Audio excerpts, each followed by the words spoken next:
আপনি মৃত্যুর আগ পর্যন্ত দেখবেন আপনার প্রয়োজন ফুরাবে না। আজকে যে মানুষটা মৃত্যুবরণ করছে সে কোনো না কোনো কাজের মধ্যে ছিল। এই জন্য মৃত্যু পর্যন্ত আপনার ঠেকা থাকবেই। ওই ঠেকার মধ্যে দিয়েই টাইম অনুযায়ী আল্লাহর ইবাদত করতে হবে, ঠিক কিনা? এই জন্য আল্লাহ পাক আমাদেরকে পরকালটাই বেশি বোঝার তৌফিক দান করুক, দুনিয়ার বোঝাটা একটু কমায় দিক। সকল বলেন আমিন।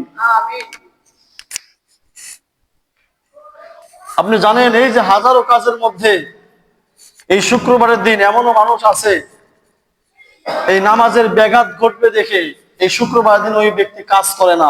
আছে না নাই?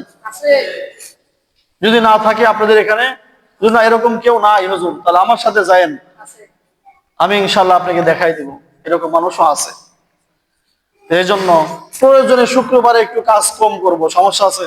অথবা সকাল সকাল উঠে ফজরের নামাজ পড়েই কাজে চলে যাব, আগে আগে কাজে যাব, আগে আগে আসবো নামাজের জন্য ইনশাআল্লাহ। সকলকে তৌফিক দান করুক, সকল আল্লাহুম্মা আমিন।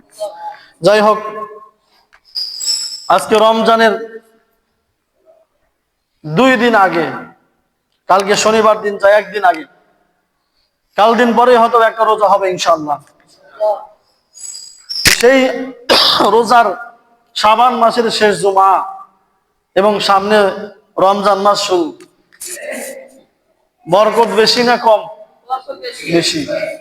মোটামুটি অনেক দিন ধরেই রমজানের এলকা, রমজানের তাগিদ মাঝে মধ্যেই দেওয়া হচ্ছে কি হচ্ছে না? এই জন্য আমরা আবারও আজকে রমজান সম্পর্কে আলোচনা করবো ইনশাআল্লাহ।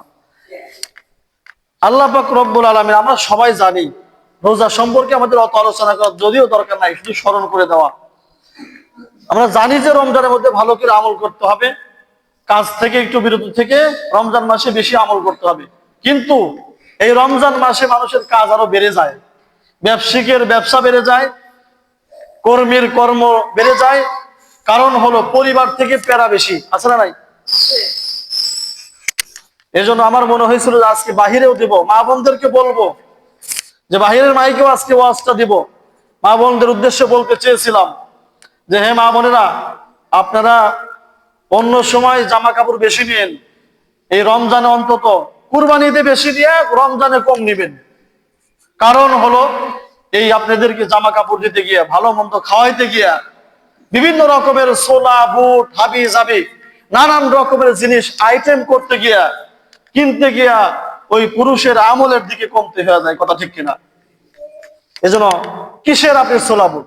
রাসূলুল্লাহ সাল্লাল্লাহু আলাইহি ওয়াসাল্লাম কি সোলা পেঁয়াজু হাবি জাবি এগুলো দিয়ে ইফতার করছেন? ইফতার করতে হবে যদি সামর্থ্য থাকে খেজুর, না হয় সাদা পানি। কথা ঠিক কিনা? কিসের এত ঝামেলা?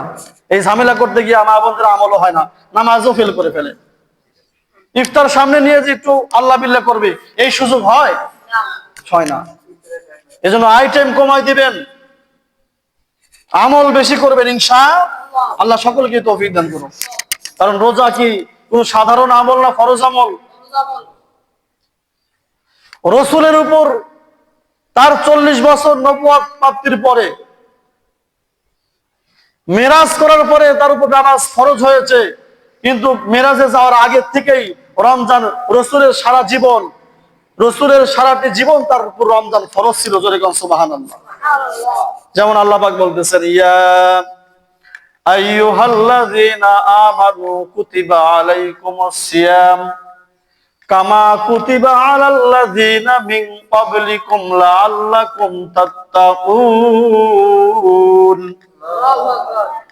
আল্লাহ পাক রব্বুল আলামিন বলেন, হে ঈমানদারগণ, তোমরা শুনে রাখো, আমার উপর যারা ঈমান এনেছো, আমি আল্লাহর উপর যারা ভরসা করেছো, আমি আল্লাহকে যারা আল্লাহ হিসাবে স্বীকার করেছো, তাদেরকে বলতেছি কুতিবা আলাইকুমুস সিয়াম, তোমাদের উপর রমজানের রোজাকে আমি ফরজ করেছি। জোরে কোন সুবহানাল্লাহ।